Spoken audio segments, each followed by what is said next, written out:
Bonjour. Aujourd'hui, je vais vous présenter l'exercice d'expression que vous aurez à faire, donc une petite rédaction qui ressemble un petit peu à celle que vous avez dû faire pendant les vacances, puisque le principe, c'est de voir si vous progressez en fait sur le même genre d'exercice. Donc ça ressemble un petit peu, attention à quand même vous essayer de modifier ce que vous demandez, ce que vous écrivez, pardon. Donc en fait, vous devez écrire une aventure d'Ulysse. Cette fois-ci, il n'a pas risqué d'oublier qui il était, mais il a risqué de se faire dévorer. Certains avaient déjà écrit ça dans leur rédaction, hein. C'était déjà des monstres dévoreurs qu'Ulysse rencontrait, donc attention, ça vous oblige à inventer un autre monstre dévoreur, mais ce n'est pas grave, ça fait fonctionner votre imagination. Donc, je vous dis, écris cette aventure en respectant les caractéristiques de l'Odyssée que tu as rencontrée. Donc nous allons les revoir ensemble. Et votre récit doit d'abord présenter les lieux, comme la dernière fois. Donc maintenant que vous vous êtes entraîné sur la première rédaction, ça va être plus simple pour vous de savoir ce que vous pouvez dire des lieux et de montrer que ces lieux en fait annoncent l'aventure qui va arriver. C'est-à-dire qu'un lieu où on va rencontrer un monstre, eh bien on risque d'y trouver des caractéristiques du monstre, par exemple des grosses massues qui ont été taillées par le monstre mais qui sont énormes, par exemple des grosses traces de pas, et qui nous montrent que les personnages que l'on va rencontrer sont très gros. Ensuite, je vous demande de décrire l'ennemi, donc le monstre, avec deux comparaisons. Donc nous avons vu que Homère faisait beaucoup de comparaisons dans ses écrits, et nous allons travailler dessus sur cette fiche aujourd'hui, donc ça vous permettra d'y voir un peu plus clair quand vous aurez fait la fiche de préparation.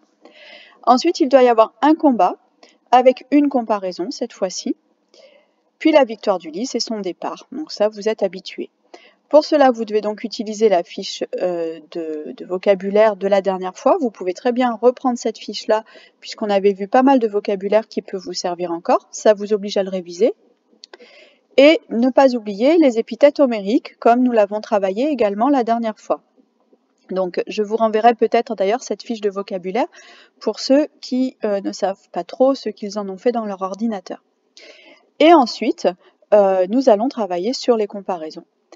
Donc je vous dis grand 1 pour la préparation, description des lieux et des épithètes homériques, voir la fiche, ça on l'a déjà dit, je viens de le dire. Pour les comparaisons, voilà le petit exercice que vous allez faire. Je vous dis dans la consigne, tu as remarqué qu'Homère utilise de nombreuses comparaisons pour représenter ses personnages et pour décrire leurs actions. Voici celles que nous avons rencontrées dans les textes, indique quel élément est comparé et à quoi. Puis explique pourquoi Homère a fait ce choix de comparaison. Donc en fait, vous avez ici des comparaisons que l'on trouve dans l'Odyssée. Je ne les ai pas inventées. Ce sont toutes des comparaisons qu'on trouve dans l'Odyssée qui vous sont présentées. Et vous devez dans chaque phrase dire qui est comparé et à quoi il est comparé.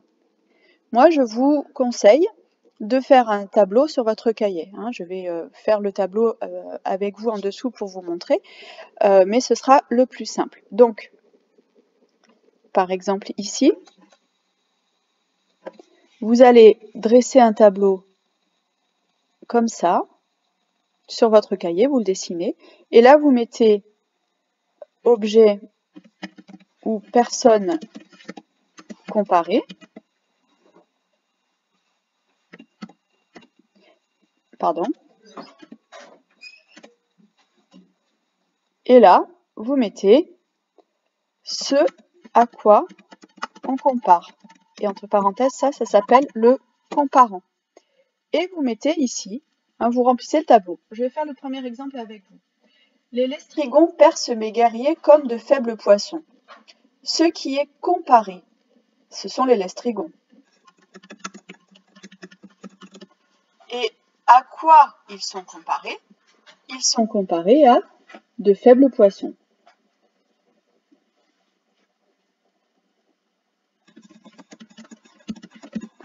Voilà, donc c'est ce que vous devez faire sur l'ensemble de ces phrases.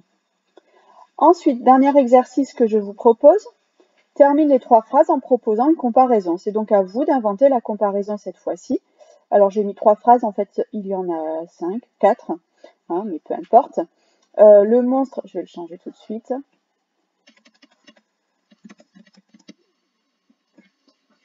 Au passage, je vous rappelle que 4 ne prend pas de S quand on dit les 4.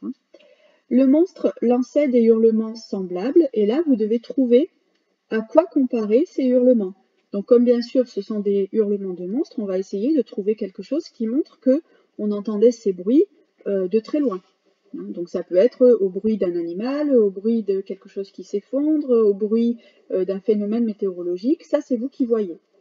Le monstre cueillit un arbre comme, l'idée ici c'est que le monstre a cueilli un arbre de la même façon que nous on peut cueillir quelque chose de léger, puisque cueillir c'est vraiment l'idée de ramasser facilement quelque chose.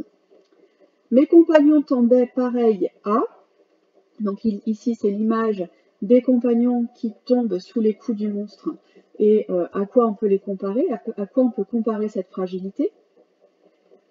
Je vous donne un exemple, on pourrait dire mes compagnons tombaient pareil à des arbres sous la hache du bûcheron, par exemple.